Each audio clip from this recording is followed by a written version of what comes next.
ඔබ හොඳට කල්පනා කරන්න ඕනේ දෙයක්. ඔබ හොඳට කල්පනා කරන්න ඕන කාරණාව තමයි අම්මා කියන චරිතය තුල අම්මාට පේන දුරදිග උඹට පේන්නේ නෑ දුවේ. උඹට පේන්නේ නෑ පුතේ. අම්මාට තියෙන්නේ බල්ලටත් වඩා හොඳ ඉවක්. තේරුණාද? අපි කියන්නේ කවුද හොඳ මේව තියනවා කියලා? සුනකේ. තේරුණාද? ඒකනේ බල්ලෝ දාන්නේ මේ මිනිමැරුම් වල ඉව කර කර ගිහිල්ලා අල්ලන්න. අම්මට තියෙන විට වඩා හොඳ ඉවක්. හැරෙන්නකොට කියන්න පුළුවන් මේ හරියන්නේ නෑ අපේ දුවට කියලා. අම්මලා කියන්නේ නැද්ද? අම්මා අකමැති නම් පුතේ ඔබ යන්නේ ඒ කැමැත්ත හොයාගෙන නම් ඔබ යන්නේ මාළය ගාවට කියලා ඔබ එක රැයක් කල්පනා කරන්න. ඇස් දෙක රවට ගන්න එපා. පහස කාමය ඔබේ ජීවිතේ නැස කරනවා. ඕන කෙනෙක්ගෙන් මේ දේවල් ගන්න පුළුවන්. හැබැයි නිවැරදි කෙනා වෙන්න ඕනේ. මේ මගේ රාජ්‍යයේ දැක්ක මම පත්තරේ කියව ඉන්නකොට මෙන්න මෙහෙම දෙයක්. මොකක්ද? අවුරුදු 6ක් ආදරේ කරා. අවුරුදු 6ක් ආදරේ කරා. කසාද බැන්දා. දෙපැත්තෙම කැමැත්ත. කසාද බැන්දා. කසාද බැඳලා පෝරුවෙත් නැගලා බැස්සා. බැහැලා ටිකක් වෙලා එහාට මෙහාට ඉන්න ඕනේ. ඉතින් නෑයොත් එක්ක කතා බහ කර කර හිටි හැටියේ මනමාලි නෑ. හිහැටි මනමාලිත් නෑ. ෆොටෝ ගහන්න ආපු කොල්ලක් නෑ. දෙන්න පැනලා ගිහිල්ලා. මංගල ඇඳුම පිටින්ම. තව කොල්ලෙකුට දුන්නා මඟුල් පොට එකක් ගන්න පුළුවන්. ඒ මොකද කැමරා එකක් අතේනේ. නේද? මොකක්ද උනේ? මේ කාරණාවන් පත්තරෙන් හරි ටීවී එකෙන් හරි දැකලා hina වෙලා පත්තරේ වහන්නේ නැතුව අවබෝධ කරගන්න ඕනේ. ඒකයි මේ ධර්ම දේශනාවක් තුළ මේ වගේ කතා අපි අල්ලා ඔබට කතා කරන්නේ. ඔබට කියන්නේ. තේරුණාද? hina වෙන්න නෙමෙයි. රස විඳින්න නෙමෙයි ධර්ම දේශනාවක් අහන්නේ. බුද්ධිය ප්‍රඥාව දිනු කරගන්නයි. මෙන්න මේ කාරණා තුල එදා මම වැඩි හිටියේ නෑ බුදු ශාසනය තුල. මං එදා හිටියේ නම් බුදු ශාසනය තුල එදා තිබුණු මතකය මට තිබ්බනම් බුදුරජාණන් වහන්සේ කියපු කරපුවා මම ඔබට කියනවා. උන්වහන්සේ දේශනා කරපුවා මම මේ කියන්නේ මේ සමාජ කාරණාත් අපි එකතු කරගෙන. එතකොට ඔබ දැන් තේරෙනවා ඔබට මේ කාරණාවන් වල තියෙන බරපතලකම මොකක්ද කියලා. ඒ නිසා ඔබ පත්තරෙන් හරි ටීවී එකෙන් හරි මෙහෙම දෙයක් දකිනකොට ඇයි මට වෙන්න බැරි? ඇයි මගේ කෙල්ලට වෙන්න බැරි? ඇයි මගේ කොල්ලට මේක වෙන්න බැරි කියලා ඔබට හිතෙන්න ඕනද නැද්ද? ඕනේ. එහෙනම් අතන මොකද තිබ්බේ?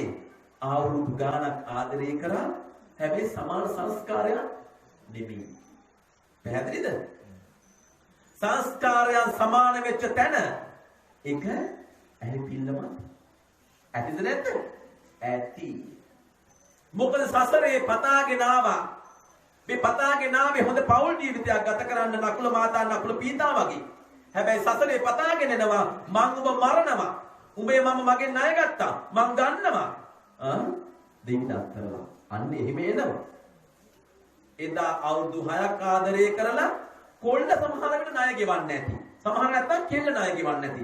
මොකද චොකලට් එකක් හරි අරන් දෙන්නේ මේ බඳින්නවක් නැති කොහෙවත් කරන්න ගෑනු ළමයෙකුට ණය ගෙවන්න නෙමෙයිද? අවුරුදු 6ක් ණය ගෙවුවා. ණය ගෙවල ඉවරුනාට පස්සේ නේද ණය මොකද මගුලටත් ගෙවුවනේ. හෝටලෙට නේද? තේරෙනව ණය මේ.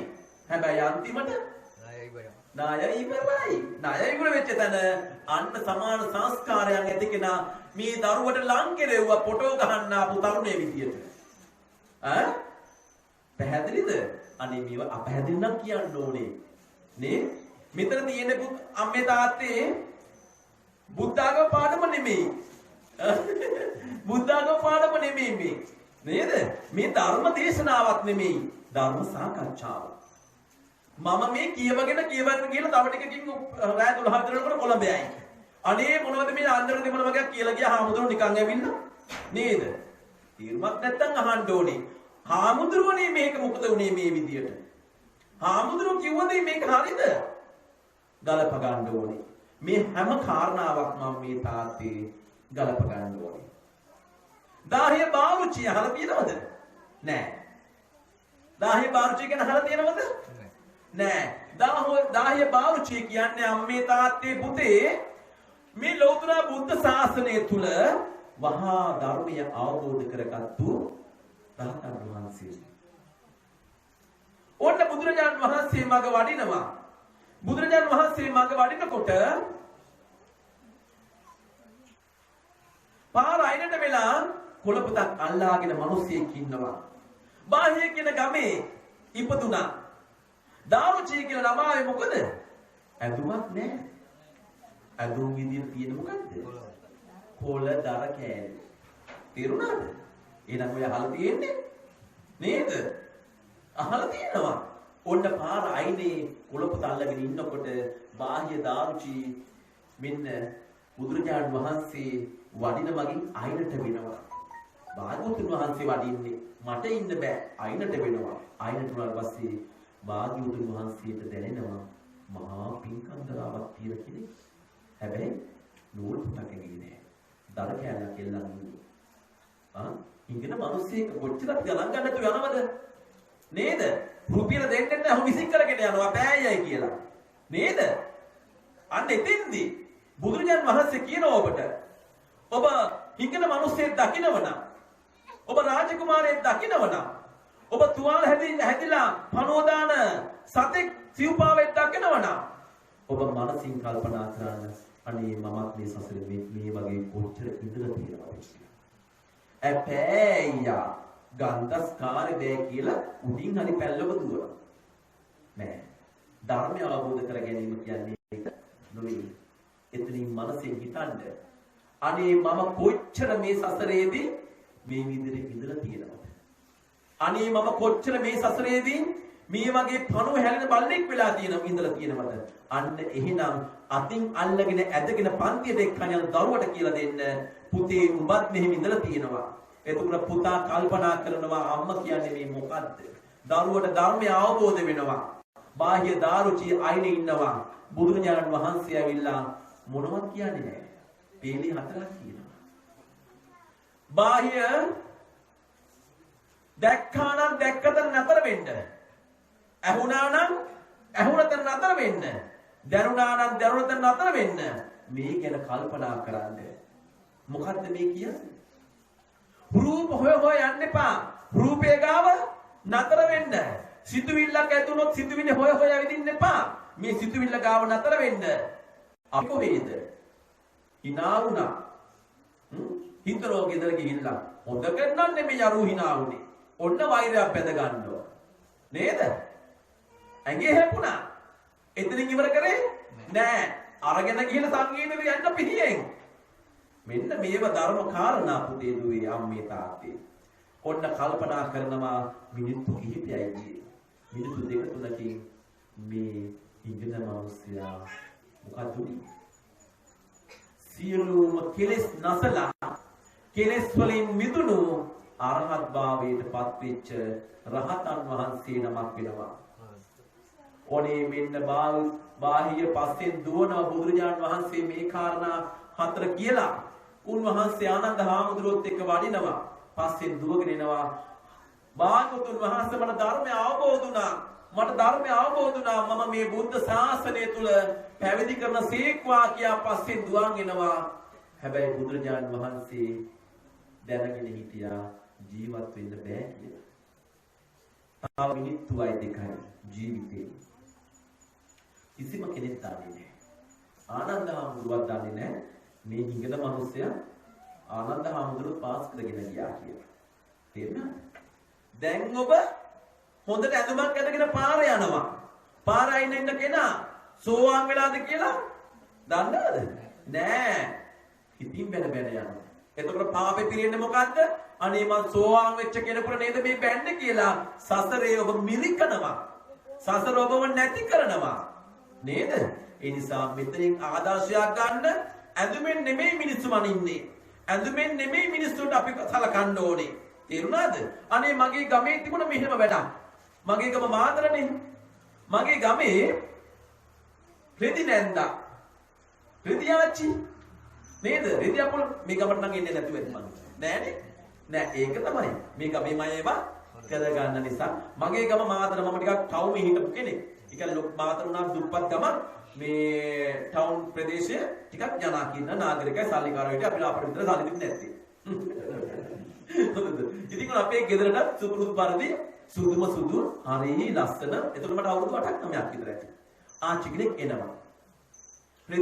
රෙද්දක තියලා කුණු රෙදි ටික අපේ කිලුට වෙච්ච රෙදි ටික රෙද්දක දාලා ඔතාගෙන කරේ ඉල්ල ගන්නවනේ. මට අද වගේ මතකයි. අම්මා කියන්නේ රෙදි නැන්දා. අපි කියනවා රෙදි ආච්චි. අපේ ගෙදර හරි ආදරේ. හරි ලස්සනයි. සිරියාවයි කොණ්ඩේ සුදුම සුදුයි. මට නිකන් මැග්නමෙන්ලා පේනවා. ඔන්න එනවා. කොච්චර ලස්සන වුණත් කොච්චර ප්‍රියමනාප වුණත් කොච්චර සිල්වත් වුණත් අපේ ගෙදර ලොකු පුඩු හම්බුනේ නැහැ. පොඩි පුඩු තේරුණා? මොකද තෙදිය කුලන අයට හම්බු වෙන්නේ ලොකු පුටුව නෙමෙයි. එදා මම මේ අවබෝධ කරගෙන හිටියේ නෑ මේ ධර්මයේ. එහෙනම් මම පැනලා ගිහලා ලොකු පුටුවක් අනිවාර්යයෙන්ම දෙනු රණ්ඩු වෙලා හරි. එදා මට ඒක අවබෝධ නෑ. අදයි අවබෝධ. ඒක රෙදිනන්නගේ වරද නෙමෙයිද? මගේ වරදද? අපේ අම්මගේ වරදද? නෑ. රෙදියාච්චිගේ වැරද්ද. මොකක්ද? රෙදියාච්චි ඉපදුනේ අඩුකුලික. තේරුණාද? ඒක එතකොට මගේ අම්මගේ වැරදද? නෑ. සමාජ සම්මතයෙන් අම්මලා අපි හැමෝම වහගත්තා. සිතුවිලි අවබෝධ වුණා නම් අපේ අම්මට සම්මතේ කඩන්න පුළුවන්. අන්නේ සම්මතේ කඩන තැන මගේ පවුල සමාජයෙන් කොන් වෙනවා. තේරුණාද? මේ කාරණා හොඳින් අවබෝධ කරගන්න. ඇයි ඔබට එහෙම වෙන්නේ කියලා? ඔබට මේ කාරණා හොඳින් අවබෝධ වෙනව නම් ඔබේ ඔය කුලේ පවා ඔබ වෙනස් කරගන්න උත්සාහ කරනවා. සීලය, සමාධිය, ප්‍රඥාව වර්ධනය කරගෙන. තේරුණාද? ඔබට මේ හම්බ වෙච්ච දේවල් හොඳටම ඇති. හොඳටම ඇති. තවත් ඔබ හොය ඇවිදින්න එපා. මොකද ඔබට කොච්චර හෙව්වත් තව ලැබෙන්න දෙයක් නෑ. ඔබ කරගත්තු දේ තමයි මේ ලැබිලා තියෙන්නේ. ඒක නිසා ඔබට යන්න වෙන තාරපාරද ගල්ුණින් පැනපැනද ඔබ එහෙනම් තාරපාරෙන් යන කෙනාට ඔබ අකුල් හෙලන්න එපා. ඔබ වෛර බඳින්න එපා. අරුන් යන්නේ තාරපාරෙන්, මම යන්නේ ගල් ගොඩ උඩ. කවුද වැරදි? මමයි. මට බෑ යන්න ගල් ගොඩ උඩ. හැබැයි යන්න වෙනවා. තේරුණාද? අල්ලපු ගෙදර හොඳට කනවා. හැමදාම පුසුබේ නැහැ. අපේ ගෙදර එච්චර සුවඳ හමන්නේ නැහැ. කවුද වැරදි අල්ලපු ගෙදරද? මේ ධර්ම කාරණාව අවබෝධ කරගන්න ඕනේ. අන්නේ ධර්ම කාරණාව අවබෝධ කරගත්තු නිසා මට තිබුණු ලක්ෂ ගානක පඩිය මම පැත්තකින් තිබ්බා. මට මේ මුළු ලෝකයක්ම ආදරය කර ජනප්‍රියත්වය පැත්තකින් තිබ්බා. මට තිබුණු යාන වාහන මම පැත්තකින් තිබ්බා. දුප්පත් වෙලා ඉපදුණු මම මගේ තිබුණු පින මම දවසේ දවස අවබෝධ කරගෙන මේ ලෝක ධාතුව තුළ මේ ලංකාව තුළ ජනප්‍රියත්වයේ ඉහළටම ගියා මම. මට මේ අම්මල තාත්තලා තමයි වැඩිපුරම ආදරය කරේ. අම්මල තාත්තලා මම ජාත්‍යාගම් වේදයකින් තොරව බදාගත්තු කෙනෙක්. අම්මල තාත්තලාට මම පුතෙක් වෙච්ච කෙනෙක්. මේ නංගිලාට මම අයියා කෙනෙක් වුණා. ඒ වගේම මේ අක්කලාට මම මල්ලි කෙනෙක් වුණා. දවසකට මට 1000ක් 2000ක් විතර මිනිස්සු මුණ ගැහෙනවා. හැමෝම මුණ ගැහෙන්නේ වැඩිපුරම තරුණියෝ. ඒ නිසා මම හරි වාසනාවන්තයි තරුණයෙක් විදියට තරුණියන් ඉදිරියේ මට මේ විදිහට පෙනී සිටින්න. හැබැයි මගේ ගාව කාමයේ කියන දේ තිබුණේ බිඳුවක්. කාම ආශාවන් උද්දීපනය වෙච්ච ඒ වගේ පෞකාරගේ හතිතුවිල්ලක් තිබ්බනම් මට මේ තරුණියන්ගේ ඕන තරම් කම් සැප විඳින්නට තිබුණා. එහෙම අවස්ථාවන් මගේ ජීවිතේ කවදාවත් මගේ ගාව මගේ ඇස් දෙක ඉස්සරහට ආවේ නැහැ. ඒ මොකද මම සසරේදී පින් කරගත්තු කෙනෙක් කියලා මම මගේ ගැන කියනව නෙමෙයි, මේක තමයි ඇත්ත වෙන්නේ ඇත්තේ. ඒ නිසා ඇඟලුම් කර්මාන්ත ශාලාවල ඉන්න දරුවෝ මගේ මූණ ඉබින අවස්ථා තිබුණා. සමහර දවසට ගෙදර එනකොට මගේ මූණේ සමහර තැන්වල ලිප්ටික් පාරවල් තිබුණා. ඒ මගේ කාමයේ ඇවිස්ච්ච වෙලාවකත් ඒ කාමයේ නිසාවත් නෙමෙයි, මට ඒ මගේ ආදරය. ඒ නිසා මගේ අම්මා තාත්තවත් මාව සැක කරේ නැහැ.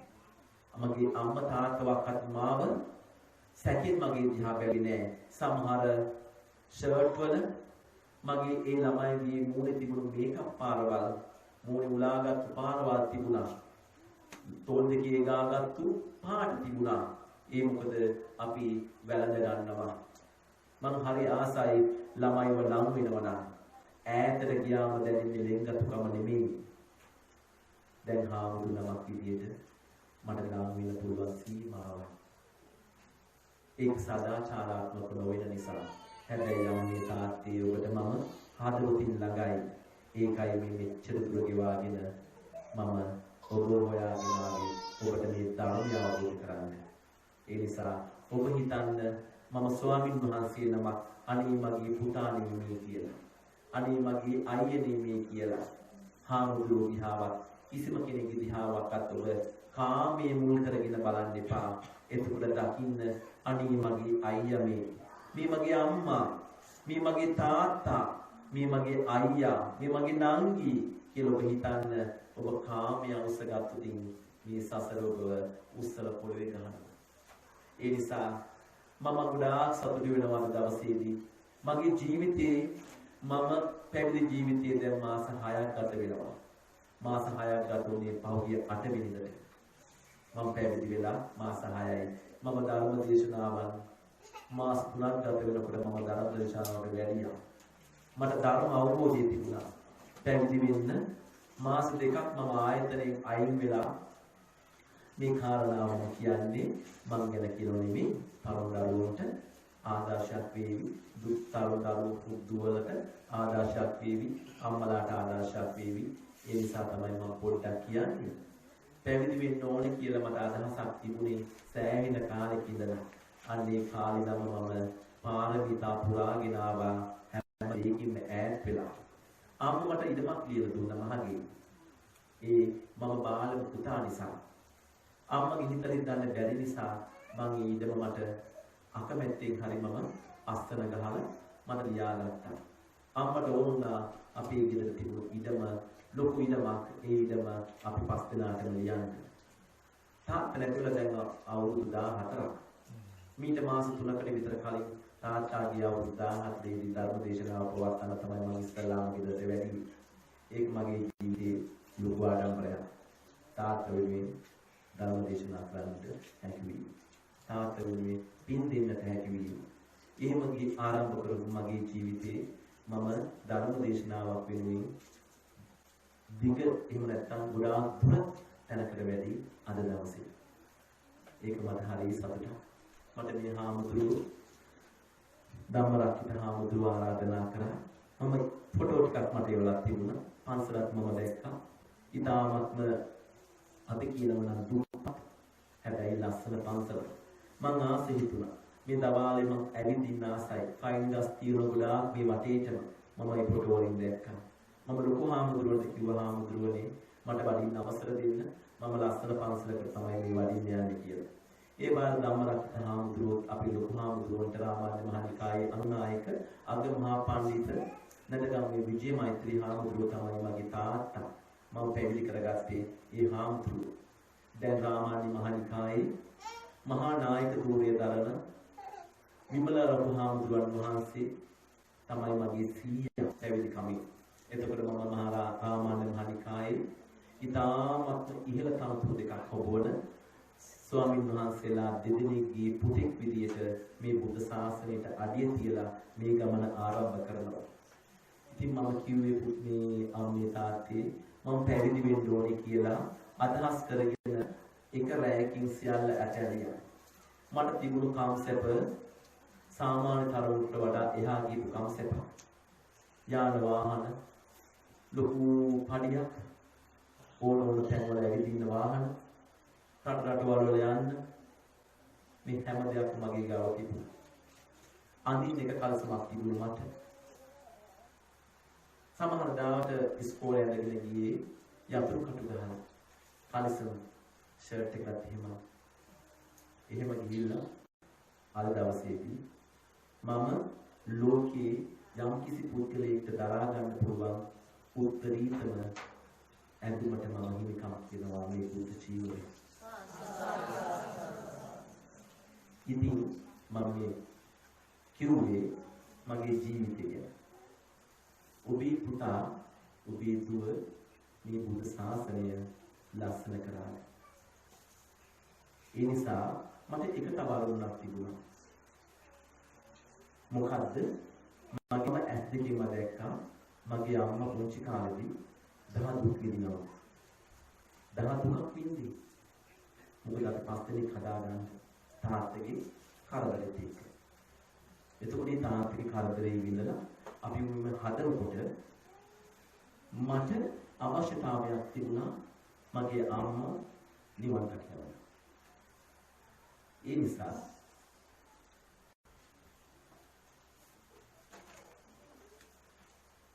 මම පැවිදි වෙන්න ඕනේ කියලා අවුරුදු 20 හිතුවා. හිත ඉඳලා දැන් මට අවුරුදු 40ක්. අවුරුදු 20ක් මගේ ජීවිතේ මට විඳින්න මම කාලේ ඉඳලා. ඒ කාලෙදි මම ලෝකෙම දින්නා. ලෝකෙම දින්නේ මිනිසුන් හදවත් තුල. ඊට පස්සේ මම තීරණය කළා අවුරුදු 40 දී මම පැවිදි වෙනවා කියලා. මට අවශ්‍ය වුණේ මතු බුදු වෙන මෛත්‍රී බෝසතාණන් වහන්සේ. බුද්ධ ශාසනය තුල මගේ අමනින් කියලා. ඒ නිසා මම මේ තීරණය ගත්තා. ඒ තීරණය තුල මම ලබපු ලොකුම සතුට දැන් ලබනවා. මේ බුද්ධ චීවරය කියන්නේ කාටවත් නැවෙන චීවරයක් නෙමෙයි. ඔබට අඳින්න බැරි නම් එක ඇඳුමක් ඔබ ඇඳුම් හොය දුවනවා මට තියෙන එක සිවුරයි. ඒ සිවුරේ කැත කවුරුත් දකින්නේ. මේ සිවුර කොයිතරම් පරණුණත් ඔබ දන ගහලා වඳිනවා. ඔබ මගුල් ගෙදරකට යන්න ඔබ කොයිතරම් ඇඳුම් හොය දුවනවද? මට රජ ගෙදරට මේ ඇඳුමයි. ලෝකයේ හැමෝටම මේ ඇඳුමයි. මේ තමයි බුද්ධ ජීවිතය. බුදුරජාණන් වහන්සේගේ සරණ යන බුද්ධ ධම්ම සංඝ සරණ ගිහපු ඔබ මේ දුවන ජීවිතේ නතර කරන්න. දරුවෝ 3 දෙනෙක් ඉන්නවා නම් එක දරුවෙක් බුද්ධ ශාසනයට පූජා කරන්න මේ පන්සලකට ඇලෙන්න එපා දරුවන්ට. ඔබ මේ සසරේදී දරුවෝ කොයිතරම් හදලා තියෙනවද? මේ සසරේදී ඔබ දරුවෝ කොයිතරම් ප්‍රමාණයකට අමතක වුණාද? හැබැයි ඔබ දරුවන්ට හරි මාර්ගයට යන්න කියලා දුන්නේ නැහැ. හරි මාර්ගයේ දරුවෝ තිබ්බේ නැහැ. ඒ නිසා අම්මේ ඔබත් දුක් විඳිනවා, දරුවෝ දුක් විඳිනවා. ඔබ තීරණයක් කරන්න. ඔබ මේ භව ගමනේ මිදෙනවද? නිවන් දකින්නවද? නිවන් දකින්න පිනක් කරගන්නවද? එහෙනම් පුතා බුද්ධ ශාසනයට පූජා කරපු ඒ පින්වන්ත පින් කඳක් දරාගත්තු ඒ මහා මායා දේවිය වෙන්න. එහෙම බැන්නේ ඔබට.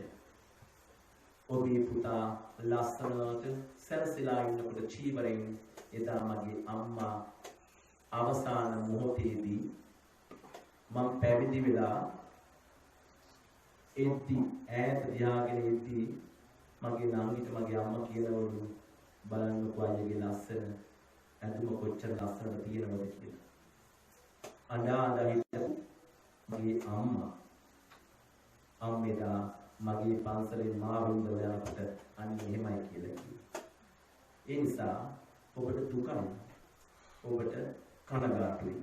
මේ සියල්ලම පුංචි කාලයක් විතරයි. දැන් අම්මා hina වෙනවා. කොයිතරම් පිනක්ද ඔබ කරගෙන තියෙන්නේ කියලා. අම්මා දැන් දෝත් මුදල් දීලා මට වදිනවා. එහෙනම් ඔබට පුළුවන්. එහෙනම් මේ සසර දුකේ තියෙන දුක් කන්දරාව ඔබ මුදව ගන්න. ඔබ දරුවෝ ලැබුණේ කන්න දෙදී ලොකු කර ඇදගෙන පන්සලට ඉස්කෝලේට දුවත් පන්තියට වක්කත් දුවන්න නෙමෙයි. මේ බුද්ධ ශාසනය ලස්සන කරන්න. ඔබ එක දරුවෙක් හරි මේ බුද්ධ ශාසනයට පූජා කරලා මුළු පවුල පිටින්ම මේ පින් කන්දරාව ඉසමත තබා ගන්න. ඔය ඇලිලා ගැලිලා දුක් විඳින සසර තුල මේ දරුවා මේ බුද්ධ ශාසනය ලස්සන කරන්න.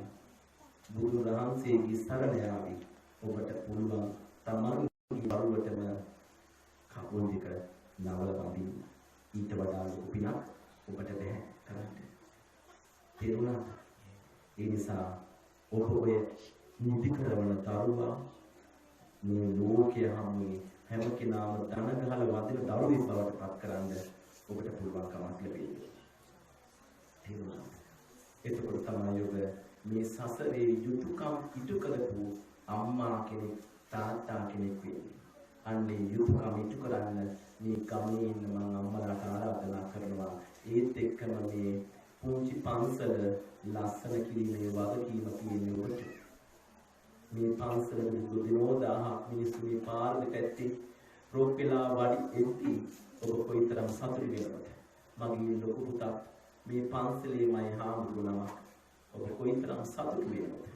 ඔබ මේ විඳින දුක ලුණුයි බතුයි හරි කනව නම් ඔබ ළමයෙකුට කවනවා අනිවාර්යයෙන්. හැබැයි ඉන්දියා මේ පුතාගේ ජීවිතය ගැනවත් ඔබ හිතන්නේ නැහැ. ඒ නිසා එදා අම්මට මම කියපු වෙලාවේ එක දුරකථනයක් තමයි දුන්නේ අම්මේ මම පැවිදි වෙනවා. එතකොට මට තිබුණ සම්පත් අති විශාලයි. හිතා ගන්නවත් බැරි ලොකු පඩියක්. ඒ වෙනකොට මම රටවත් 30කට විතර ගියා. පැවිදි වෙන්න උනාට පස්සේ මගේ තිබුණු දින කැලෙන්ඩරේ රටවල් 8කට යන්න මට නියමිත වෙලා තිබුණා. ඒ සියල්ල මගේ අවබෝධය මත ගඟට කැපූ ඉනි හා සමාන වුණා. ඒ නිසා ඒ සියල්ල පැත්තකට විසි කරන්නට මට එක තප්පරයකින් එක රැයකින් පුළුවන් වුණා. මම වැඩසටහන් කිහිපයක් පටිගත කරලා යන්නක් තිබුණා ටීවී එකේ. යන්න බැරි වුණා. මොකද මම ආයතනයේ සමුදුනේ ආයතනයේ නැති කෙනෙක් වැඩසටහන් වල ඉන්න බෑ. ඒ නිසා මම සියල්ල පැත්තකින් තිබ්බේ මේ ලෝකයේ ඉන්න ඔබ වෙනුවෙන් ඔබ වගේ සුන්දර අහිංසක අම්මලා තාත්තලා වෙනුවෙන් ධර්මය අවබෝධ කරගන්න.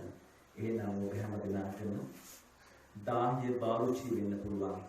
ධර්මය අවබෝධ කරගන්න. ධර්මය අවබෝධ කරගන්න තියෙන්නේ එකම එක තප්පරයයි. එකම එක නිමේෂයයි. සිත කය වචනය කියන මේ තුන්දොර ආරක්ෂා කරගන්න. ඉරිසියාව කෝධයේ පැත්තකින් තියන්න.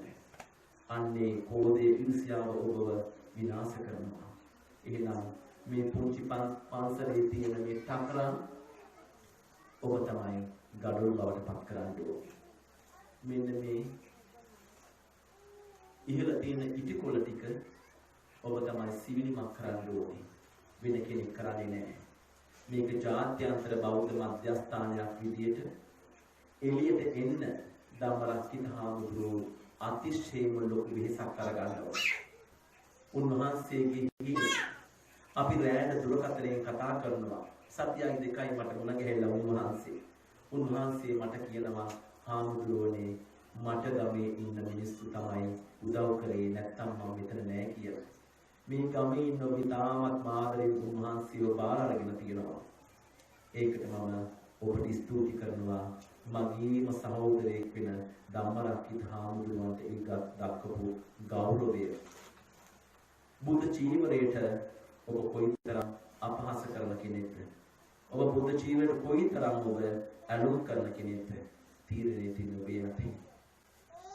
බලන්න අද සමාජයේ හාමුදුරු නමක් පන්සලට එන තරුණ දරුවෙක් එක්ක කතා කරොත්, තරුණ ගෑනු දරුවෙක් එක්ක කතා කරොත් ඔබ දකින්නේ කොහොමද? හාමුදුරුවෝගේ නේ පිළේ. අපි දෙන දානේ කාලේ හාමුදුරුවෝගේ පිළේ වැඩි වෙනවා. වෙනත් විදියකට හිතා. ඒ වගේ පාපයක් ඇති කරගන්න එපා හදවතේ. ඔබ යන ගමනේ අතරමඟදී මුණ ගැහෙනවා කටු. ඒව ඉවත් කරගෙන ගියොතින් ඔබ දිනු කටු ඇණි ගියොතින් ඔබට ඇනෙන්නේ ජීවිතේ විසඳ ගන්න බැරි කටු. ඒ නිසා අම්මේ තාත්තේ තරුණ දුවේ පුතේ අද දවසේදී මේක අහපු ලෝතුරා බුදුජාණන් වහන්සේ කෙනෙක් පමණක් දේශනා කරන මේ ධර්ම කාරණාව මම කොපි කරගත්තේ උන්වහන්සේගෙන්. ඒ ලෝතුරා බුදුජාණන් වහන්සේගෙන්. මේ මගේ දැනුම නෙමෙයි. මම ගලපපු දේ විතරයි. මම උදාහරණ එකතු කරා විතරයි. මේ ධර්මය කාගේද? බුදුරජාණන් වහන්සේගේ ධර්මය. අපි මේ හැමෝම කියන්නේ ඔබ hina වුණා. සමහර අයගේ ඇස්වල කඳුළු ආවා. මේ හැමෝම දුක් වුණා, සතුටු වුණා. මේක තමයි අටලෝදා.